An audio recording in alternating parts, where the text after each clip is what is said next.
presentations that are being presented in the oral abstract section of ASCO both focus on next generation ALK inhibitors. One is the second generation inhibitor, Alectinib, and the other focuses on a third generation inhibitor, lorlatinib.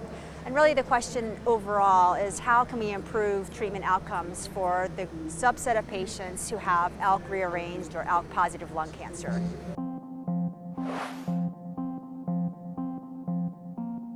The first study we'll talk about is the ALEX study, which is the global randomized phase 3 study comparing the second generation inhibitor Alectinib with the first generation inhibitor crizotinib as first-line therapy for patients who have advanced or metastatic ALK-positive lung cancer. So the background for this study is, we have a lot of data on Alectinib in the crizotinib resistant setting. In fact, it's a standard therapy for ALK-positive patients who fail on crizotinib. And we have some early data on Alectinib in crizotinib naive patients as well. But this is the first global study to really compare the two drugs head-to-head in patients with newly diagnosed disease. And our hypothesis was that given that Alectinib is more potent and more brain penetrable than crizotinib, that we would see superior efficacy with Alectinib compared to crizotinib. All the patients who enrolled on the study had ALK rearranged lung cancer. They were all metastatic or stage 4. And they were all treatment naive, so they could not have received any prior treatment for their lung cancer. These patients also could have brain metastases as long as they were asymptomatic. We plan to enroll 286 patients worldwide. We actually ended up treating over 300 patients and randomizing these patients 1-to-1 to receive either Alectinib as their first therapy or crizotinib as their first therapy. And our primary endpoint was progression-free survival based on investigator assessment. The primary endpoint of the study being PFS, this primary endpoint was met. So Alectinib was shown to significantly improve PFS compared to crizotinib. The median PFS with Alectinib was not reached. With crizotinib, it was about 11 months. And the hazard ratio was 0.47, favoring Alectinib. And the p-value was highly statistically significant. That's the primary endpoint. One of the secondary endpoints was progression-free survival according to an independent review committee. And that assessment was essentially identical. Although here we did have a median PFS with Alectinib of close to 26 months, and with crizotinib between 10 and 11 months. And again, hazard ratio of 0.5.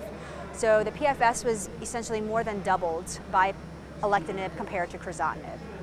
One of the other key secondary endpoints for us was time to CNS progression. And for ALK-positive lung cancer, for some reason, patients with this type of lung cancer tend to have a propensity to develop brain metastases or central nervous system metastases. And we knew Alectinib had better activity than crizotinib in the brain, so we specifically wanted to evaluate the question of CNS activity. And so what we found is that treatment with Alectinib significantly delayed time to CNS progression compared to crizotinib. Here, the cause-specific hazard ratio was 0.16, which means there was an 84% reduction in the risk of having CNS progression as the first progression event. So very significant finding in terms of the ability of Alectinib to delay and potentially protect the brain from metastatic disease. The safety profiles that we saw both with Alectinib and crizotinib were consistent with the known toxicity profiles. I would say that overall, compared to crizotinib, there were fewer severe side effects with Alectinib and also fewer side effects requiring treatment discontinuation or dose reduction. So it appears to be overall a better tolerated drug.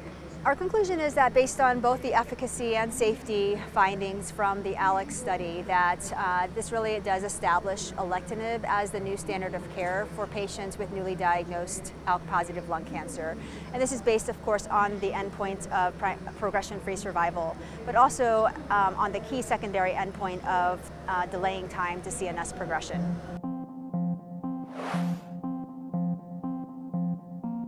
The new drug is referred to as lorlatinib, another next-generation inhibitor that we sometimes refer to as a third-generation inhibitor because it really was developed specifically to overcome the known crizotinib resistance mutations, and also to be highly brain penetrable. And so this drug lorlatinib has been tested now in a phase 1/2 study, and preliminary results from the phase 2 portion were reported at ASCO. The phase 1 was previously reported actually at ASCO last year, and so this is now phase 2 and actually includes multiple expansion cohorts for ALK-positive patients. These ALK-positive patients have been previously treated with prior crizotinib or with multiple prior ALK inhibitors. So some of the patients received 2 or 3 prior ALK inhibitors. And this is a really important question because many of our patients with this type of lung cancer will receive sequential targeted therapies, first generation followed by second generation. And we don't know what the best treatment is after a patient fails a second generation ALK inhibitor like Alectinib or crizotinib. And this is really the first study to look specifically at that question. So in this study, again, multiple cohorts of ALK-positive patients. Overall, though, the most important finding to take home is that patients who have failed a second-generation inhibitor like Alectinib or crizotinib can still be very responsive to a third-generation, more potent ALK inhibitor like lorlatinib. The response rate ranged from about 30% up to 40%. And also, lorlatinib does have excellent CNS activity, even after patients have already failed a second-generation inhibitor. And here we saw that the intracranial response rate in patients with ALK-positive lung cancer previously treated with 2 or more ALK inhibitors was very high in the 50% range. So I think we need further follow-up on these cohorts of patients. More patients have enrolled. We need longer follow-up. But this data is very exciting that patients who have failed even 2 or 3 ALK inhibitors may have another ALK inhibitor as an effective treatment option.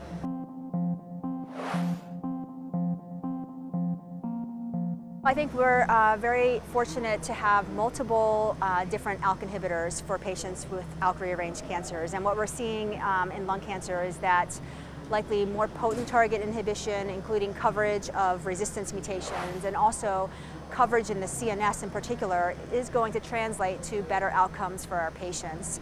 And that really underlies the positive findings from the ALEX study. There is now an ongoing phase 3 study of lorlatinib, the third-generation inhibitor, versus crizotinib, and we have to wonder whether or not that will also lead to even greater benefits in the first-line setting. But the data is still, the trial is just starting. So I think right now there are more options than ever for ALK-positive patients. I think starting with Alectinib as first-line therapy is reasonable based on the data that we now have, and fortunately we have options for patients even after they fail Alectinib, including lorlatinib and other potential combinations.